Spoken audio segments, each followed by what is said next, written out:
Assalamualaikum warahmatullahi wabarakatuh.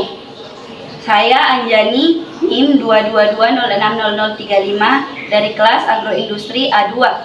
Sekarang saya akan menjelaskan tentang sistem mesin pengering. Pertama-tama saya akan menjelaskan tentang kelebihan dan kekurangan dari mesin pengering ini. Kelebihan dari mesin pengering ini adalah yang pertama, tidak terkontaminasi oleh bakteri, kucing, lalat, dan lain sebagainya. Yang kedua, suhu dalam mesin pengering ini dapat diatur. Kemudian yang ketiga, mengefisienkan waktu, mempercepat proses pengeringan. Yang keempat, kelebihan dari mesin pengering ini adalah pada saat musim hujan, mesin pengering ini tetap dapat digunakan.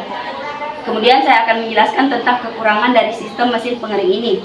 Yang pertama, ruang pengering dari mesin pengering ini terbatas atau muatannya kurang. Kemudian yang kedua, apabila padam listrik tidak dapat digunakan. Yang ketiga, apabila terjadi kelangkaan tabung, maka mesin pengering ini juga sulit atau tidak efisien untuk digunakan. Sekarang saya akan menjelaskan tentang komponen-komponen dari mesin pengering ini. Di sini ada saklar on off.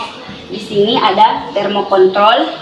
Kemudian di bawah ada kompor dan ada tabung gasnya. Sekarang kita akan naik ke atas. Dan di sini saya akan menjelaskan fungsi-fungsi dari komponen-komponen mesin pengering. Di sini saklar on off berfungsi untuk apabila mesin pengering sudah dinyalakan, aliran listrik sudah dialirkan, cucukan sudah dicolokkan, maka kita akan menekan tombol on agar mesin pengering mulai berjalan. Kemudian di sini termokontrol berfungsi untuk kita akan mengatur suhu di sini. Suhu di dalam ruang pengering yang diinginkan diatur di termokontrol ini. Kemudian di sini kompor gas dan tabung adalah sebagai sistem pemanas atau yang akan mengalirkan panas ke mesin pengering ini.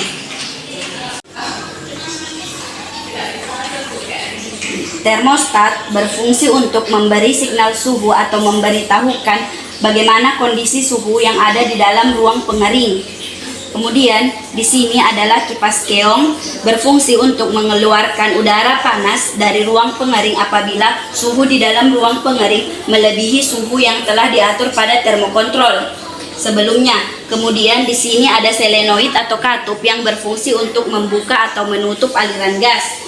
Dan di sini ada settingan aliran yang berfungsi untuk meredupkan aliran gas tanpa mematikan kompornya, sehingga suhu yang terdapat di dalam ruang pengering tetap terkontrol dan kompor gas tidak perlu dimatikan. Sekian dari saya, wabillahi taufiq wal hidayah. Wassalamualaikum warahmatullahi wabarakatuh.